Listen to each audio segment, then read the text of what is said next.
Nah, hari ini topik kita tentang memaafkan ya. Jadi semua harus berpikir bagaimana caranya atau bagaimana arti atau apa arti dari memaafkan. Marta, silakan. Apa arti dari memaafkan?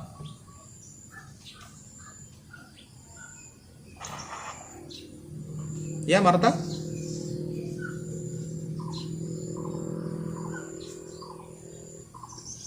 Oke, Marta berpikir dulu ya, apa arti dari memaafkan. Tivano, apa arti dari memaafkan? Memaafkan Ya, mengampuni segala perbuatan orang lain, Mister. oke, mengampuni perbuatan orang lain terhadap kita, kesalahan orang lain terhadap kita. Bagus. Ada lagi yang mau coba? Siapa yang mau coba kira-kira? Oke, Daniel, angkat tangan ya. Silakan, Daniel. Apa itu memaafkan? Nyalakan audionya dulu, tidak dengar suaranya ya. Apa itu memaafkan? Ya, silakan. Kan itu artinya kita memaafkan orang lain yang telah berbuat salah kepada kita. Oke, kita memaafkan orang lain yang telah berbuat salah kepada kita ya, sama ya dengan Tivano. Kita mengampuni, kita memaafkan. Oke, ada yang lain? Tadi ada Pikela ya. Pikela tadi angkat tangan kalau Bapak tidak salah ya. Sebentar. Oke, Pikela silakan nyalakan audionya.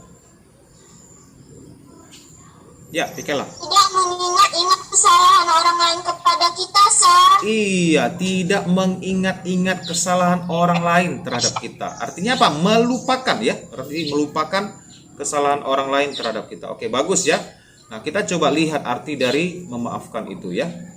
Nah, kalau dari Kamus Besar, oke, dari KBBI ya, Kamus Besar Bahasa Indonesia, arti dari memaafkan adalah memberi ampun kepada orang yang bersalah kepada kita. Jadi kalau ada orang yang bersalah, kita ampuni mereka, kita maafkan mereka. Nah, kalau dari Alkitab, apa arti dari memaafkan? Nah, dari Alkitab kita melihat bahwa memaafkan adalah melupakan. Nah, seperti yang dikatakan Pikela, melupakan atau melepaskan kesalahan orang lain terhadap kita. Artinya kita tidak ingat lagi. Kita sudah lupakan, kita tinggalkan di belakang. Nah, ini dari Efesus 4 ayat 32 ya. Kalau kita baca dari ayatnya 31, kita bisa melihat konteksnya di dalam Alkitab bahwa kita itu harus, kalau dalam bahasa Inggrisnya let it go. Tahu ya, let it go. Artinya lepaskan, lupakan, jangan diingat lagi. Itu artinya memaafkan.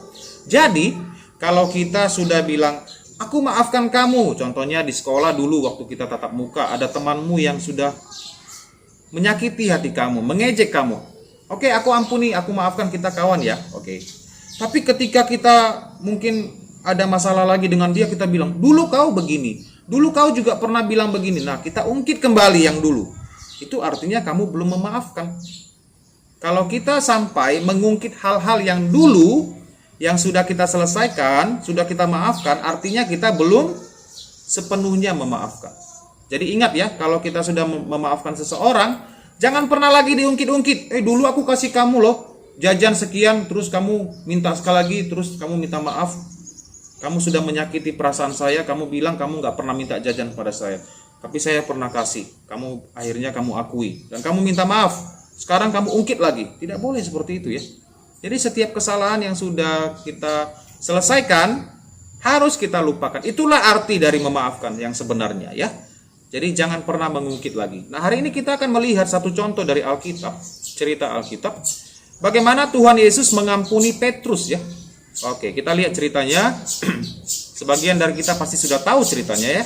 Tuhan Yesus mengampuni Petrus. Nah, sebelum Tuhan Yesus ditangkap pada malam hari di Taman Getsemani, Tuhan Yesus menasihati kepada murid-muridnya. Dia katakan, pada malam ini kamu semua akan lari meninggalkan aku sendirian. Lalu kemudian Petrus bilang, tidak Tuhan, aku tidak akan pernah meninggalkan kamu. Ya kan, sekalipun aku harus mati. Tapi Tuhan Yesus bilang, Petrus, sebelum ayam berkokok di pagi hari ini, kamu sudah 3 kali menyangkal aku. Lalu Petrus katakan apa? Tidak Tuhan, aku akan rela memberikan nyawaku untukmu, aku tidak akan menyangkalmu sama sekali. Tapi kita tahu ya bahwa Tuhan Yesus tahu masa depan, dia adalah Tuhan ya. Tuhan yang bisa mengetahui masa depan, Tuhan yang bisa mengetahui segala yang akan terjadi nantinya.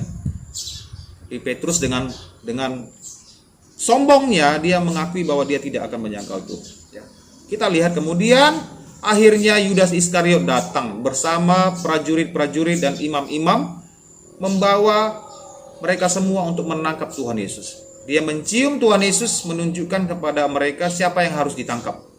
Kemudian apa yang terjadi? Murid-murid meninggalkan Tuhan Yesus sendirian, seperti yang dikatakannya bahwa semuanya akan pergi meninggalkan aku. Oke, kemudian Tuhan Yesus dibawa ke tempat untuk dihakimi ya, ke tempat imam besar. Nah, di sini Petrus juga datang. Ini Petrus datang bergabung bersama orang-orang yang ada di sana. Kemudian Tuhan Yesus diadili oleh imam besar, ditanyakan dengan seksama apakah dia benar-benar adalah Tuhan atau Mesias. Dan dia mengakui bahwa dia adalah Mesias. Dan akhirnya oleh karena itu mereka menganggap bahwa Tuhan Yesus menghujat Allah. Akhirnya dia harus dihukum mati ya. Nah, pada saat itu ada seorang hamba perempuan yang mengenali Petrus. Sepertinya saya kenal dengan dia.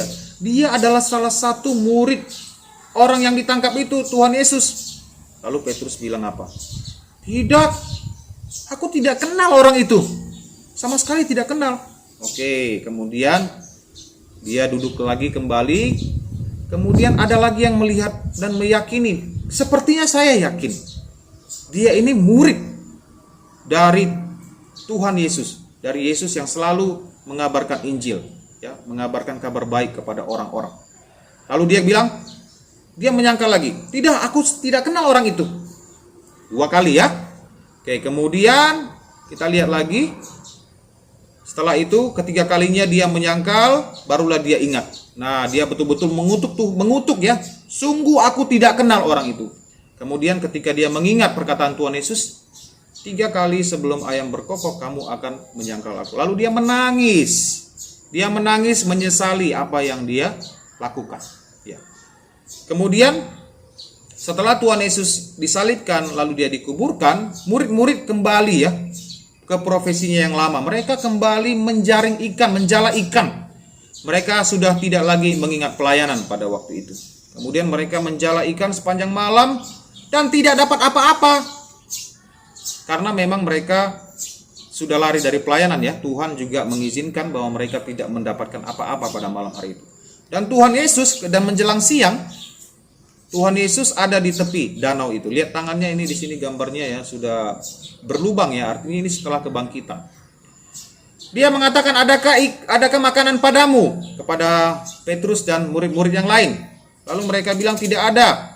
Kami tidak ada menangkap apa-apa.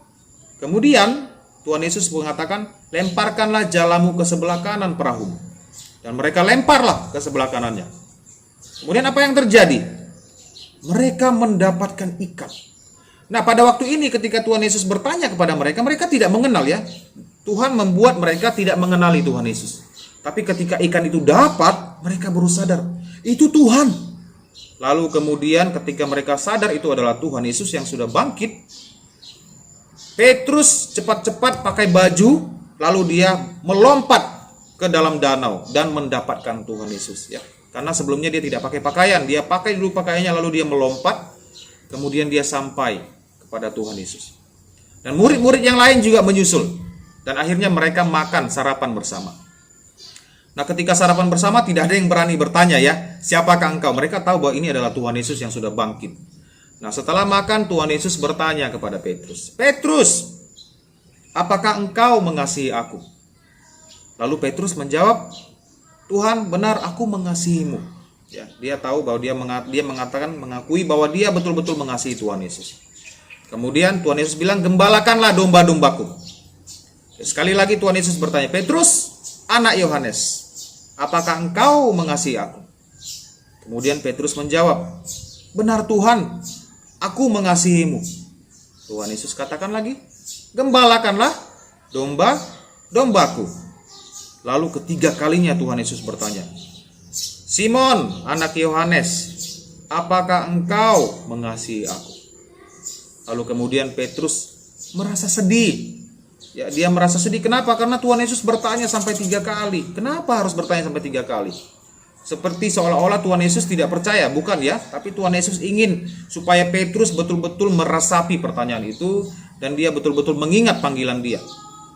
Benar Tuhan, engkau mengenal aku, engkau tahu aku. Aku sungguh-sungguh mengasihi. Lalu Tuhan Yesus katakan, gembalakanlah domba-dombaku. Kemudian mereka akhirnya kembali ke dalam pelayanan. Mereka melayani Tuhan kembali. Nah, ini cerita yang singkat ini, kita mau melihat satu pelajaran ya.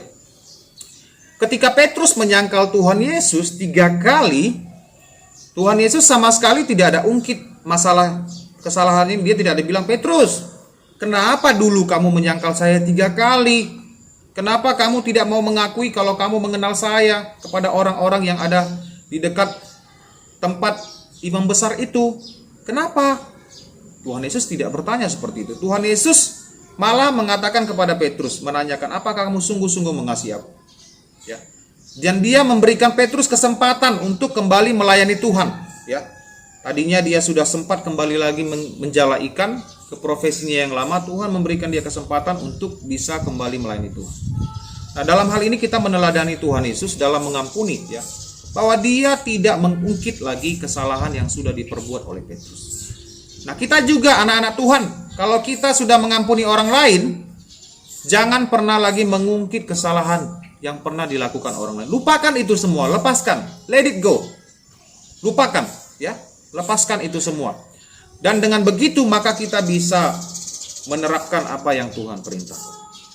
Untuk mengampuni sesamamu. Nah, mengampuni harus dilakukan secara saling bergantian. Artinya apa? Saling mengampuni ya. Jadi tidak boleh ada satu orang yang selalu mengampuni, yang satu selalu melakukan kesalahan dan minta maaf. Ya, tapi tidak mau meminta maaf kepada mengampuni orang lain. Kita harus saling mengampuni. Ada yang minta maaf, kita ampuni. Kalau kita melakukan kesalahan, kita juga harus minta maaf. Jangan merasa kita benar sendiri, ya. Kita mengampuni orang lain dan kita juga mau minta maaf kalau kita melakukan kesalahan. Nah, ini pelajaran yang penting ya untuk kita, karena ada banyak orang yang mengatakan bahwa dia mengampuni orang lain kalau sudah melakukan kesalahan, tapi masih mengungkit-ungkit kesalahan mereka yang mereka perbuat. Jadi kita belajar hari ini bahwa pengampunan atau sikap mengampuni atau memaafkan yang benar adalah sikap dengan tidak lagi mengungkit kesalahan orang lain, melupakan semuanya yang sudah dilakukan ya. Sama seperti Tuhan Yesus yang sudah mengampuni kita di atas kayu salib, mati di kayu salib, mengorbankan nyawanya untuk kita. Ya, Tuhan Yesus tidak lagi mengingat kesalahan-kesalahan kita. Makanya kita bisa masuk ke sorga karena dosa kita semuanya diampuni tanpa ada terkecuali. Semuanya diampuni dengan bersih. Demikian juga kita harus mengampuni kesalahan orang tanpa harus ada mengingat satupun kesalahan yang mereka lakukan kepada kita. Oke? Nah, ini pelajaran hari ini. Ada yang mau bertanya? Ada yang mau bertanya? Tidak ada? Oke, kalau tidak ada, pelajaran kita sampai di sini. Nah, hari ini tidak ada tugas ya.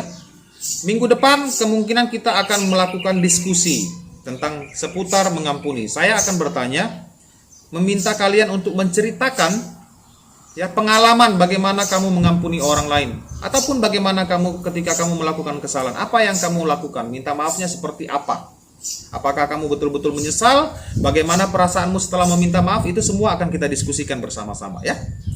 Oke, kita akan berdoa. Kalau begitu Bapak minta satu orang pimpin kita di dalam doa. Mesa dengar suara Bapak ya? Mesa bisa pimpin kita berdoa? Oke, silakan nyalakan audionya ya. Ya, Mesa, silakan berdoa. Teman-teman, kita berdoa. Bapak baik, kami sudah selesai. Berkatilah kami, Tuhan, berikan kami bisa mengerti pelajaran ini. Tuhan, berikan kami bisa memaafkan satu sama lain. Amin. Amin. Bapa, terima kasih. Bapa, terima kasih. Bapa di dalam sorga, ku berterima kasih. Amin.